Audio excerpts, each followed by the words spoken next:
हरे कृष्ण कृष्ण कृष्ण हरे हरे हरे राम राम राम हरे हरे हरे कृष्ण। অনেক অনেক ধন্যবাদ। তো আমরা এখন ছোট্ট এক আলোচনা নিয়ে উপস্থিত হয়েছি। আমরা আমাদের আলোচনার বিষয় হচ্ছে বৈষ্ণব অপরাধ, ক্ষুদ্র বৈষ্ণব অপরাধ। ক্ষুদ্র মাত্র বৈষ্ণব অপরাধের থেকে আমাদের কি ফল হয়, বা আমরা কিভাবে নিজের যে পরিস্থিতি, সে পরিস্থিতি থেকে নিচে চলে আসি, নিজের যে একটা লেভেল, সেই লেভেল থেকে আমরা নিচে চলে আসি। ক্ষুদ্র সামান্য যদি আমরা বৈষ্ণব অপরাধ করি,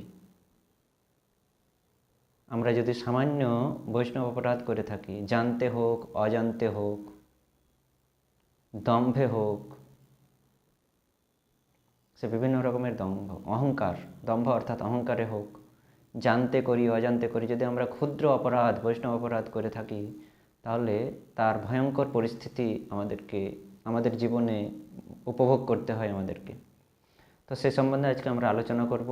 শাস্ত্রে এই বৈষ্ণব অপরাধ সম্বন্ধে শাস্ত্রে বিভিন্ন রকম উদাহরণ বা সেখানে বিভিন্ন রকম গল্পের মাধ্যমে বা বিভিন্ন রকমের উদাহরণ দিয়ে প্রস্তুত করা আছে। বিভিন্ন রকমের উদ্ধৃতি আমরা পাই শাস্ত্রের মধ্যে বৈষ্ণব অপরাধের।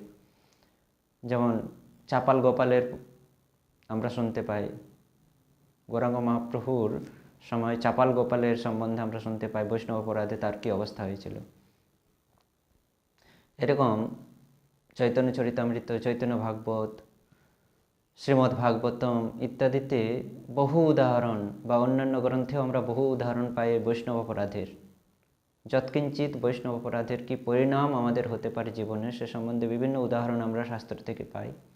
তা আজকে আমরা এই বৈষ্ণব অপরাধের সম্বন্ধে একটি নতুন কাহিনী আমরা শ্রবণ করব, যে কি পরিস্থিতি, কি পরিণাম আমাদের হয়ে থাকে এই বৈষ্ণব অপরাধ থেকে। তো এই বৈষ্ণব অপরাধ হচ্ছে সব থেকে ভয়ঙ্কর অপরাধ। তাই আমাদের এই অপরাধ থেকে খুবই সতর্ক থাকা উচিত, যেন আমরা এই অপরাধ থেকে বঞ্চিত থাকতে পারি, দূরে থাকতে পারি, এই অপরাধের শিকার যেন না হয়ে পড়ে, সে সম্বন্ধে আমাদের অত্যন্ত সতর্ক থাকা উচিত। তাই আজকে আমরা যে কাহিনীটি নিয়ে আলোচনা করব, যে গল্পটি নিয়ে আলোচনা করব, সেটি হচ্ছে এক রাজার কাহিনী, রাজার গল্প। উশিনগর, আমাদের এই ভারতবর্ষের উশিনগর নামক এক রাজ্যে একজন রাজা বাস করতেন। তিনি অত্যন্ত ধার্মিক, নিষ্ঠাপরায়ণ রাজা ছিলেন। তার নাম ছিল চন্দ্রধ্বজ রাজা, উশিনগরের চন্দ্রধ্বজ রাজা। তিনি অত্যন্ত ধার্মিক ছিলেন, নিষ্ঠাপরায়ণ ছিলেন, ন্যায়পরায়ণ ছিলেন, এবং প্রজা পালনে তিনি অত্যন্ত নিষ্ঠাবান ছিলেন। প্রজাদেরকে অত্যন্ত আদর সৎকার, স্নেহ করতেন খুব প্রজাদেরকে। তো ক্ষত্রিয়দের নিয়ম হচ্ছে মৃগয়া, রাজারা মৃগয়া করতে যান। তো চন্দ্রধ্বজ রাজাও মাঝে মধ্যে মৃগয়ায় যেতেন তার সেনা সামন্তকে নিয়ে। গভীর জঙ্গলে তিনি মৃগয়া করতে যেতেন।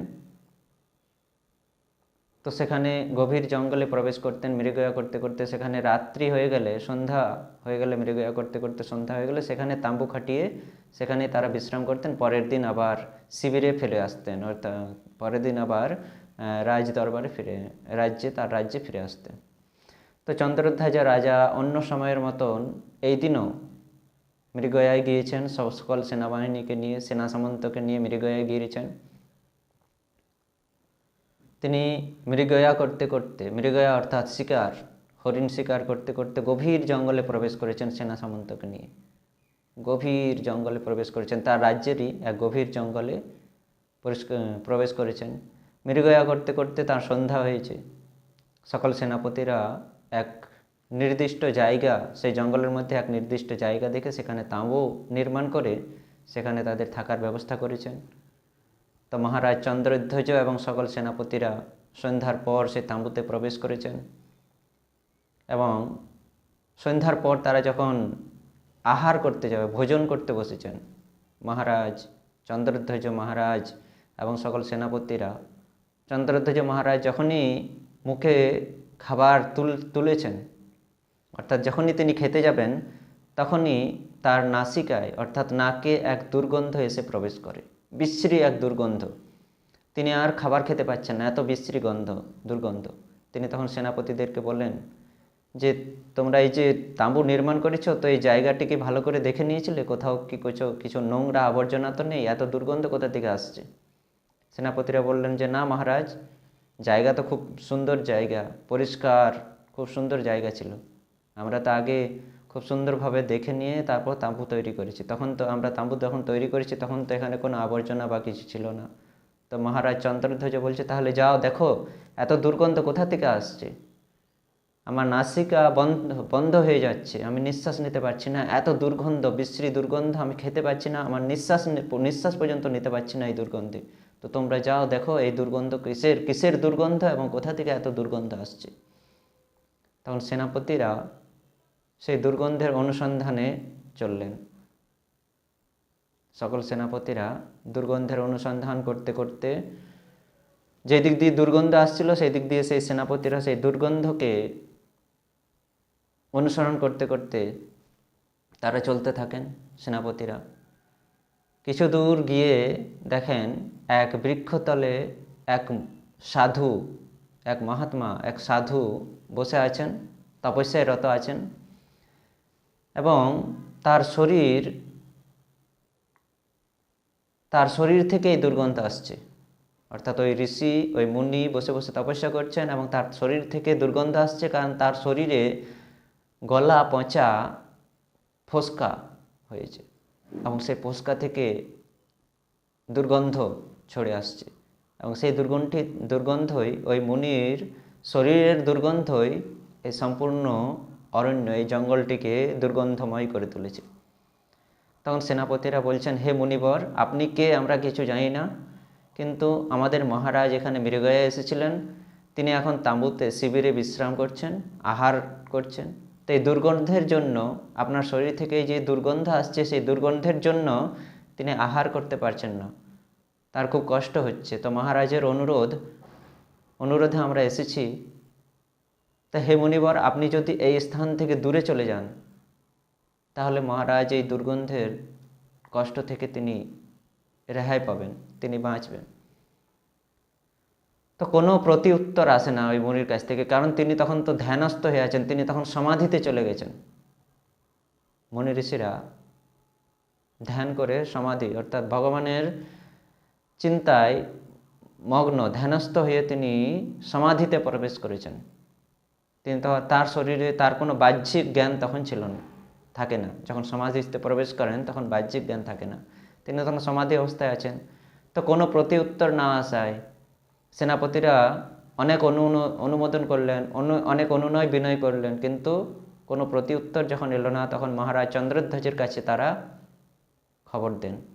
মহারাজ চন্দ্রধ্বজ নিজে তখন আসেন যে দেখতে সেই মুনিকে। মহারাজ চন্দ্রধ্বজ এসে হাত জোড় করে অনুনয় করেন ওই মুনির কাছে যে হে মুনিবর, আপনি যদি দূরে চলে যান তাহলে আমার ভালো হয়, আমি এই জঙ্গলের মধ্যে রাত্রি যাপন করতে চাই, কিন্তু এই দুর্গন্ধের জন্য আমি আহার পর্যন্ত করতে পারছি না, নিঃশ্বাস পর্যন্ত নিতে পারছি না। তো হে মুনিবর, আপনি কোনো অন্য স্থানে গিয়ে তপস্যা করুন, আপনি কোনো অন্য স্থানে গিয়ে বাস করুন, অন্য স্থানে গিয়ে থাকুন। রাজার কথাতেও, রাজার অনুনয়েও মুনি কিছু উত্তর দেন না, কারণ তিনি তখন সমাধিস্থ, তার বাহ্যিক জ্ঞান তো নেই, কীভাবে উত্তর দেবেন। তো তিনি সমাধিস্থ, রাজার কোনো কথা উত্তর দেন না মুনি, তিনি সমাধিস্থ হয়ে আছেন, ধ্যান করছেন। তো চন্দ্রধ্বজ রাজা এবার 2বার 3বার এইভাবে অনুনয় করেছেন, তাকে নিবেদন করেছেন, কিন্তু কিছুতেই যখন কোনো উত্তর না পেয়েছেন তখন চন্দ্রধ্বজ রাজা ক্রোধান্বিত হয়ে বাঁ পা দিয়ে ওই মুনিকে আঘাত করেছেন এবং ওই পায়ের আঘাত পেয়ে মুনি যে সমাধিস্থ ছিলেন বাহ্যিক জ্ঞান ফিরে পেয়েছেন, সমাধি থেকে তিনি বাইরে এসেছেন। ওই মুনি, রাজা যে বাঁ পা দিয়ে আঘাত করেছেন তখন মুনি তার সমাধি অবস্থা থেকে বাইরে এসেছেন। বাইরে এসে ওই মুনি চন্দ্রধ্বজ রাজার দিকে বক্র নয়নে দৃষ্টিপাত করে তিনি সেই স্থান ছেড়ে অন্যত্র চলে যান। বক্রনয়ন অর্থাৎ তিরছাভাবে অর্থাৎ বাঁকাভাবে তার দিকে একটু দৃষ্টিপাত করার পর, রাজার দিকে দৃষ্টিপাত করার পর ওই মুনি ওই স্থান ত্যাগ করে অন্যত্র চলে যান। মহারাজ চন্দ্রধ্বজ শিবিরে ফিরে আসেন। শিবিরে ফিরে এসে আবার যে খাবার খেতে বসবেন, হঠাৎ তার শূল বেদনা শুরু হয়। এখনই তিনি সুস্থ ছিলেন, ভালো ছিলেন, তিনি গিয়ে মুনির কাছে গিয়েছিলেন, কিন্তু এই মুনিকে লাথি মেরে সেখান থেকে সরিয়ে দেওয়ার পর তিনি যখন শিবিরে ফিরে এসে আবার যখন খেতে বসতে যান, তখন তার শূল বেদনা, প্রচণ্ড শূল বেদনা শুরু হয়। শূল বেদনা অর্থাৎ পেটে ব্যথা শুরু হয়। শূল বেদনায়, যন্ত্রণায় তিনি ছটফট করতে থাকেন, কোনো কিছু খেতে পারেন না। রাত্রে বিশ্রামও নিতে পারেন না চন্দ্রধ্বজ রাজা। প্রচণ্ড শূল বেদনা, তিনি বুঝতে পারেন না কী কারণে শূল বেদনা হয়। কোনো রকমে রাত্রি কাটিয়ে সকালে তিনি তার রাজ্যে ফিরে আসেন। রাজ্যে ফিরে এসে চন্দ্রধ্বজ রাজার চিকিৎসা শুরু হয়, শূল বেদনার চিকিৎসা। অনেক রাজবৈদ্যরা এসে রাজাকে পরীক্ষা করেন কী কারণে তার শূল বেদনা হয়। বিভিন্ন রকমের পথ্য, বিভিন্ন রকমের ঔষধ তারা প্রয়োগ করেন শূল বেদনার, কিন্তু কোনো ঔষধেই রাজার এই শূল বেদনা ঠিক হয় না।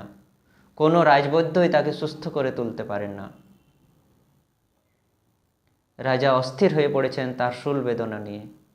তিনি ঠিকমতো বিশ্রাম নিতে পারেন না, ঠিকমতো তিনি রাজকার্য সম্পাদন করতে পারেন না, সভায় উপস্থিত থাকতে পারেন না। শূল বেদনায় তিনি আক্রান্ত হয়ে পড়েছেন। খুবই কষ্টে তিনি জীবন অতিবাহিত করছেন। অনেক চেষ্টা, অনেক চিকিৎসা করার পরেও মহারাজ চন্দ্রধ্বজের এই শূল বেদনা কষ্ট থেকে তিনি মুক্তি পাননি। অবশেষে বহুদিন পর এক ব্রাহ্মণ বৃদ্ধ রাজবৈদ্য এসে রাজাকে পরীক্ষা করে বলেন যে, মহারাজ,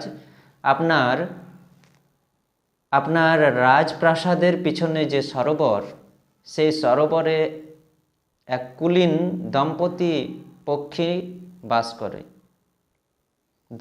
কুলীন পক্ষী বাস করে। তো হে মহারাজ, আপনি যদি ওই কুলীন পক্ষীকে জীবন্ত অবস্থায়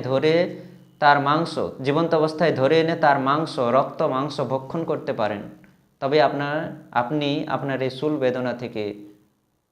বেদনার কষ্ট থেকে মুক্তি পাবেন।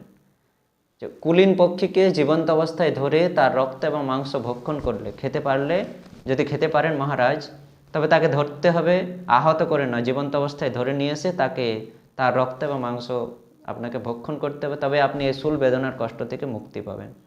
মহারাজ চন্দ্রধ্বজ সঙ্গে সঙ্গে সেনাপতি পাঠালেন ওই সরোবরে। সেনাপতিরা গিয়ে ওই রাজবৈদ্যের কথনা অনুসারে, রাজবৈদ্য যেমনই বলেছিলেন তেমনই তার দেখতে পান এক কুলীন দম্পতি পক্ষী সেখানে বিচরণ করছে। তারা অনেক চেষ্টা করেন ধরার, কিন্তু কিছুতেই ধরতে পারেন না। মহারাজ চন্দ্রধ্বজের কাছে ফিরে আসেন সেনাপতিরা। তখন মহারাজ চন্দ্রধ্বজ নিজেই যান সেই কুলীন পক্ষীকে দেখতে, যে কেমন কুলীন পক্ষী যাকে তোমরা ধরতে পারলে না এত সেনা সামন্ত গিয়েও। তা আমি যাই, আমি সেই কুলীন পক্ষীকে যদি ধরতে পারি।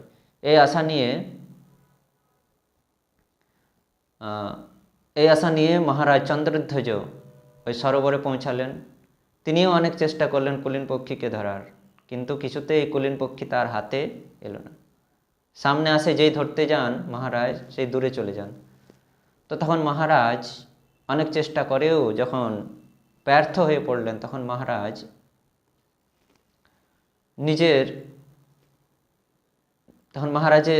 চন্দ্রধ্বজের মাথায় এক উপায় এলো। মহারাজ চন্দ্রধ্বজ তখন তিনি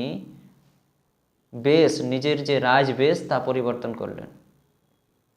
মহারাজ চন্দ্রধ্বজ আবার শিবিরে অর্থাৎ রাজপ্রাসাদে ফিরে এলেন, এবং রাজপ্রাসাদে ফিরে এসে পরদিন আবার কুলীন পক্ষীকে ধরার জন্য তিনি যান। তখন আর রাজার বেশে না, তিনি তখন ব্রাহ্মণ বেশে সাধু বেশ ধারণ করে তিনি কুলীন পক্ষীকে ধরতে যান এবং তিনি সাধু বৈষ্ণব বেশ ধারণ করে ওই সরোবরের বৃক্ষের নিচে গিয়ে তিনি উপবেশন করেন মহারাজ চন্দ্রধ্বজ।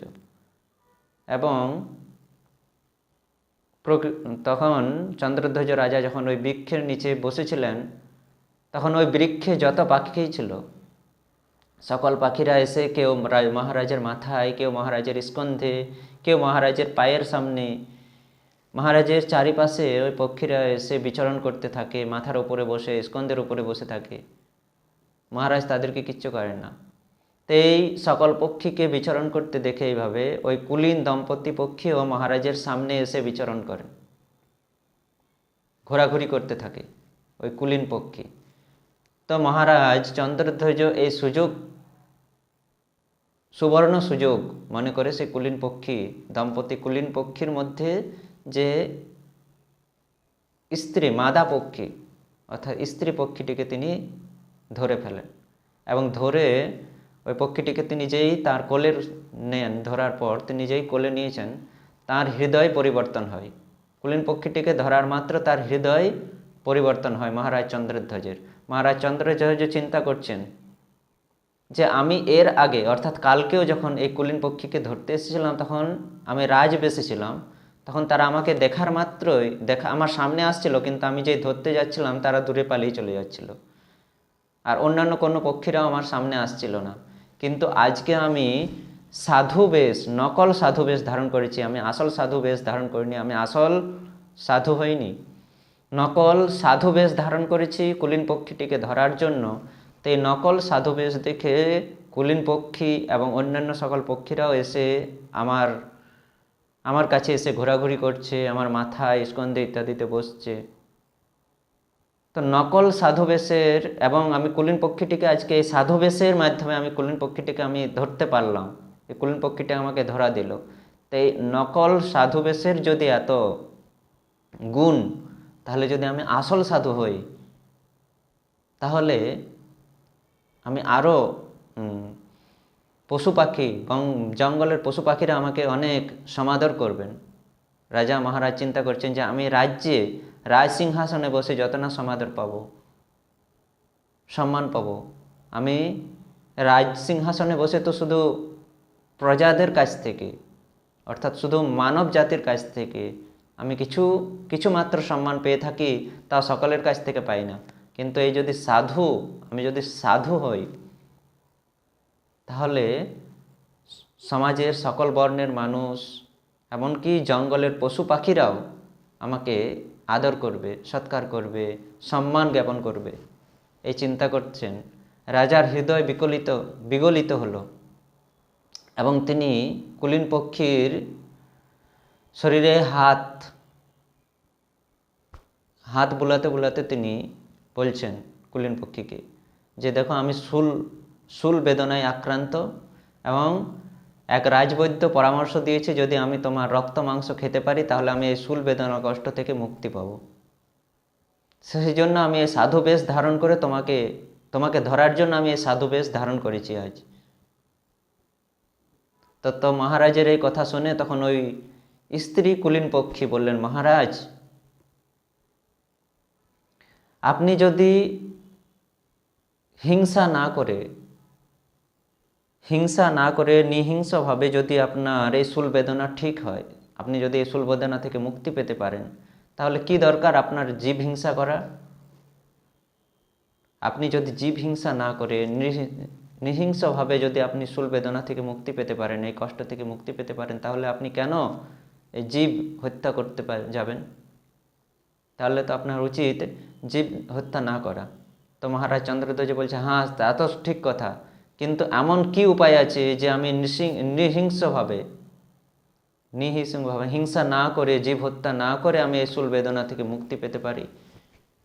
তখন ওই কুলীন পক্ষী বলছে যে মহারাজ আপনার এই সরোবরের কিছু দূরে, পশ্চিম দিকে কিছু দূরে এক বটবৃক্ষ আছে এবং ওই বটবৃক্ষের কটরে এক তপস্বী সাধু বাস করেন।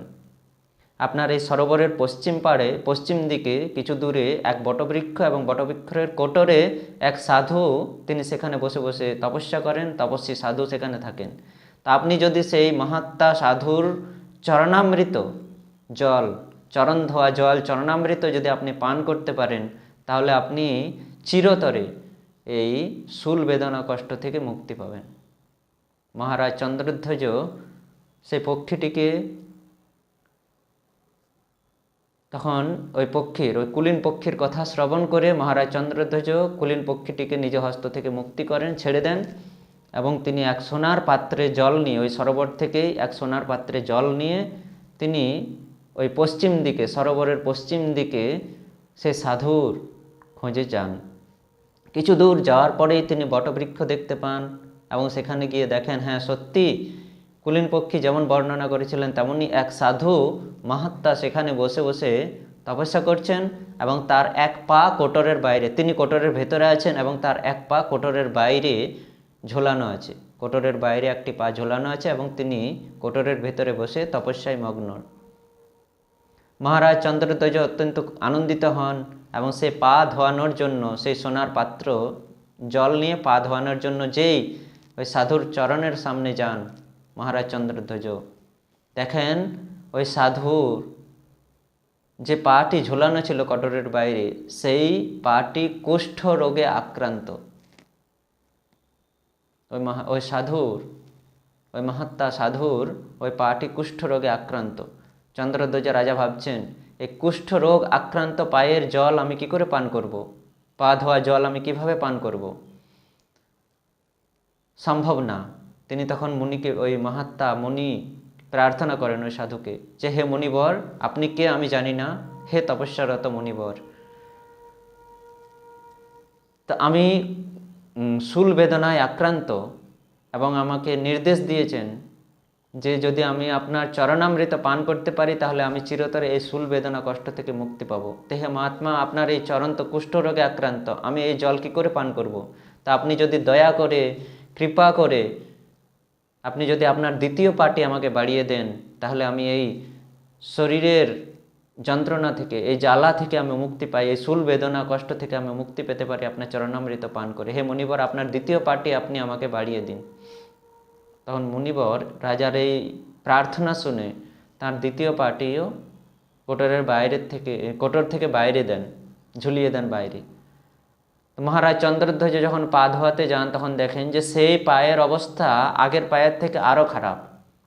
ওই পায়ে শুধু কুষ্ঠ রোগ ছিল, কিন্তু এই পাটি গলিত কুষ্ঠে ভরা, রক্ত মাংস পচে পচে পড়ছে, এবং তাতে পোকা কিলবিল করছে, রক্ত পুঁজ নির্গত হচ্ছে। মহারাজ চন্দ্রধ্বজ ভাবছে, এ কী অবস্থা, এর থেকে তো আগের পাটি ভালো ছিল, আমি এখন কি করি, কি করে এই জল আমি পান করি? তো মহারাজ চন্দ্রধ্বজ কোনো না উপায় পেয়ে, শূল যন্ত্রণা থেকে তো মুক্তি পেতে হবে, তো সেই নিরুপায় হয়ে তিনি সেই জল দিয়ে, সোনার পাত্রের জল দিয়ে সেই চরণ ধৌত করেন, এবং সেই সাধুর চরণ ধৌত করার মাত্রই ওই যে পচা গলা মাংস, রক্ত পুঁজ এবং কিছু পোকা ওই জলের মধ্যে চলে আসে।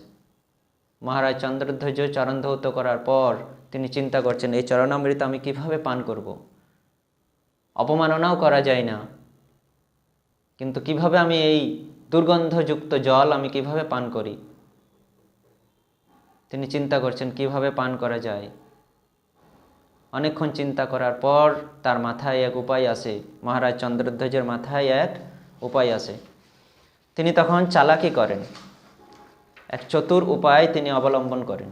তিনি ওই বটবৃক্ষ থেকে একটু দূরে সরে গিয়ে, অর্থাৎ মুনির আড়াল হয়ে, মুনি থেকে একটু আড়ালে গিয়ে তিনি ওই জলটি খাওয়ার ভান করে মুখের কাছে পাত্রটি নিয়ে তুলে মাথার পিছন দিকে ফেলে দেন জলটি। মহারাজ জলটি খাবার জন্য ওপরে তুলে পিছন দিকে জলটি ফেলে দেন ছুঁড়ে। তো জলটি তিনি যখন ছুঁড়ে ফেলে, তখন কিছু জল, ওই মহারাজ চন্দ্রধ্বজের কিছু জল তার মাথার উপর পড়ে, এবং ওই তপস্বী সাধু মহাত্মা তখন বুঝতে পারেন যে তিনি আমার চরণামৃত, এই মহারাজ চন্দ্রধ্বজ আমার চরণ ধোয়া জল খাবার জন্য, পান করার জন্য নিয়ে তা পান না করে অপমাননা করেছে, ফেলে দিয়েছে। ক্রোধান্বিত হয়ে তখন তিনি অভিশাপ দেন ওই মুনি মহারাজ চন্দ্রধ্বজকে, যে রে মূর্খ রাজা, তোর এত বড় আস্পর্ধা যে তুই আমার মতন একজন তপস্বীকে অপমাননা, আমার মতন একজন তপস্বীর চরণ ধোয়া জল, চরণামৃতকে অবমাননা করলি।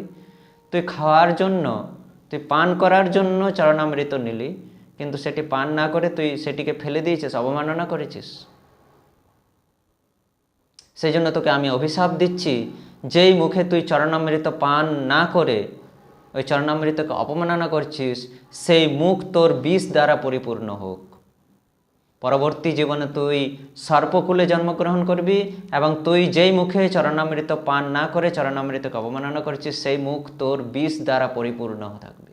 মহারাজ চন্দ্রধ্বজ এক তো শূল বেদনার যন্ত্রণা, কষ্ট, উপরে আবার অপরাধ, বৈষ্ণব অপরাধ, অভিশাপ, পের কষ্ট, জ্বালা, তিনি সহ্য না করতে পেরে মুনির চরণ ধরে ক্রন্দন করতে থাকেন চন্দ্রধ্বজ রাজা। হে মুনিবর, আপনি আমাকে ক্ষমা করুন, দোষ হয়ে গেছে, আমার ভুল হয়ে গেছে, আপনি ক্ষমা করুন, এই লঘু পাপে গুরুদণ্ড থেকে আপনি মুক্তি দিন। মুনি বলছেন, দেখ মহারাজ, হে রাজন,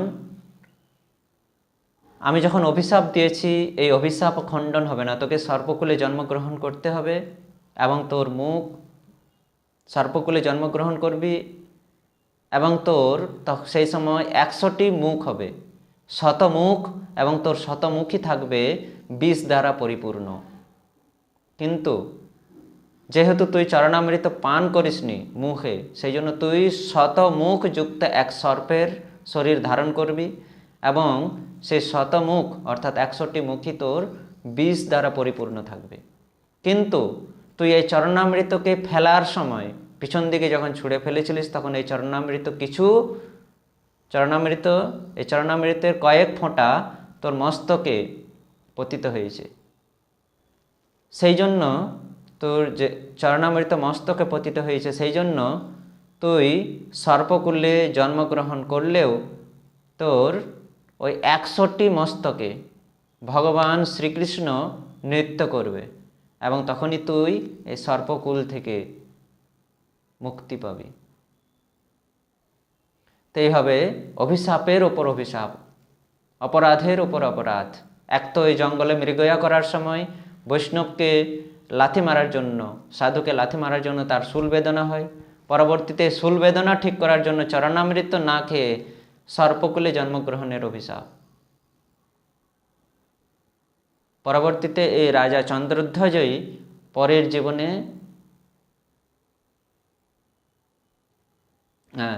আর মুনি বললেন সেই সময় যে তুই শত ফণাযুক্ত এক সর্পের শরীর ধারণ করে তুই রমণক দ্বীপে অবস্থান করবি, এবং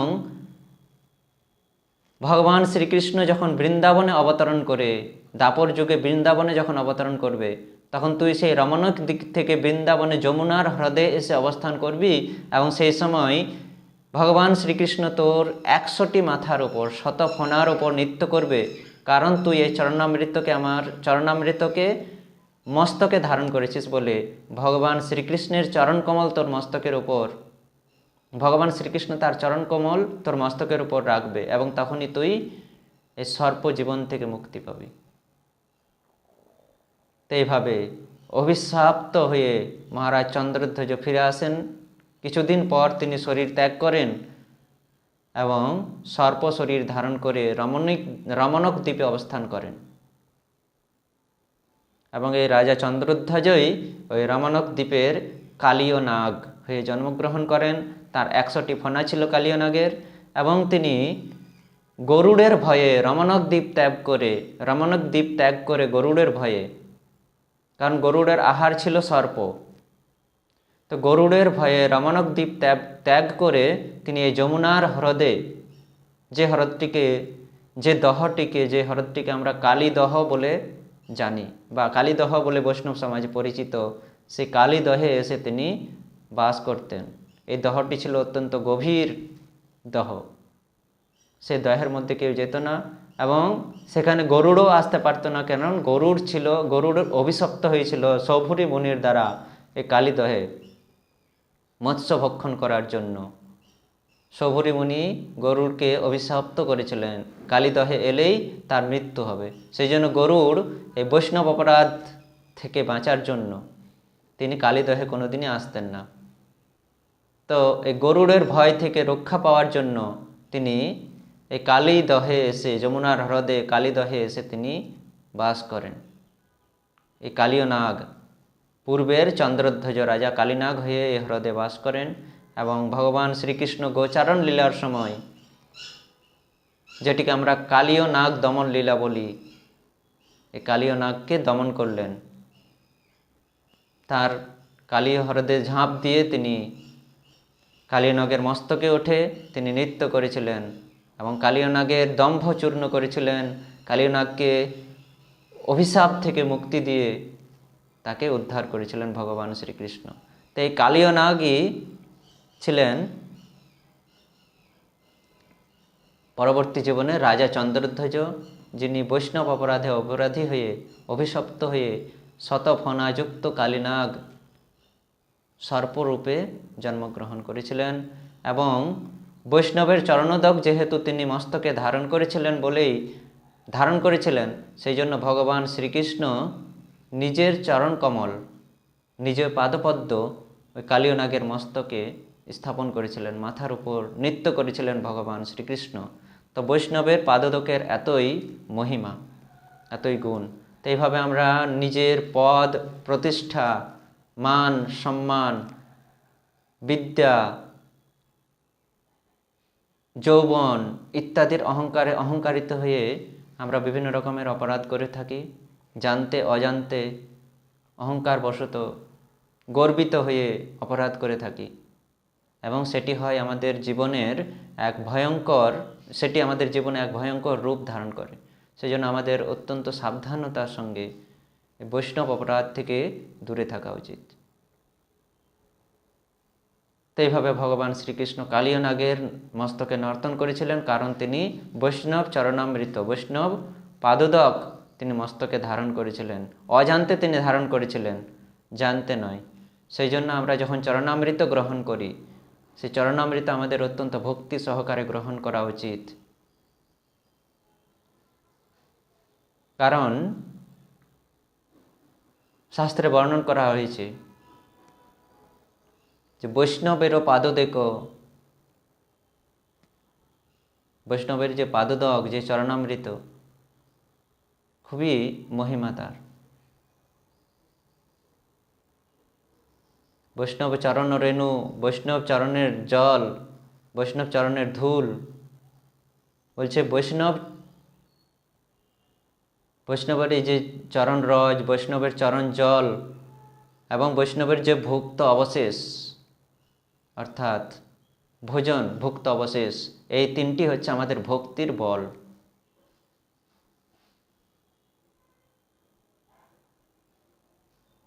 বৈষ্ণবের ভুক্ত অবশেষ উচ্ছিষ্ট, বৈষ্ণবের উচ্ছিষ্ট, বৈষ্ণবের পাদোদক চরণামৃত, পা ধোয়া জল আর বৈষ্ণবের চরণ রেণু, এই তিনটি হচ্ছে আমাদের ভক্তির সম্বল, আমাদের ভক্তির বল। আমরা যে ভক্তি অবলম্বন করছি তার সম্বল হচ্ছে এই তিনটি বস্তু। উচ্ছিষ্ট বৈষ্ণবের উচ্ছিষ্ট, বৈষ্ণবের চরণামৃত আর বৈষ্ণবের উচ্ছিষ্ট, বৈষ্ণব চরণামৃত, পাদোদক আর বৈষ্ণব চরণ রেণু, এই তিনটি হচ্ছে আমাদের ভক্তির সম্বল। তো তাই আমাদের অত্যন্ত সাবধানতার সঙ্গে এই বৈষ্ণব অপরাধ থেকে দূরে থাকা উচিত, যাতে আমরা বৈষ্ণব অপরাধী না হতে পারি, বৈষ্ণব অপরাধীতে অপরাধী না হতে পারি এবং এর থেকে আমরা যে ভক্তি করছি, ভক্তি করার চেষ্টা করছি, তার থেকে আমরা পতিত হতে পারি। নিজের যে পরিস্থিতি, সেই পরিস্থিতি থেকে আমরা নিচে চলে যেতে পারি। সেজন্য এই বৈষ্ণব অপরাধ থেকে মুক্তি থেকে অত্যন্ত শ্রদ্ধার সঙ্গে বৈষ্ণবদের সঙ্গে ব্যবহার করা উচিত। চরণামৃত আমাদের অত্যন্ত শ্রদ্ধা সহকারে পান করা উচিত, মস্তকে ধারণ করা উচিত শ্রদ্ধা সহকারে। তো এই হচ্ছে বৈষ্ণব অপরাধের ফল। এরকম বিভিন্ন রকমের আমরা গল্প শাস্ত্র থেকে আমরা উদ্ধৃতি পেয়ে থাকি বৈষ্ণব অপরাধ থেকে, এবং যেটি হচ্ছে আমাদের জীবনের অত্যন্ত ভয়ঙ্কর অপরাধ।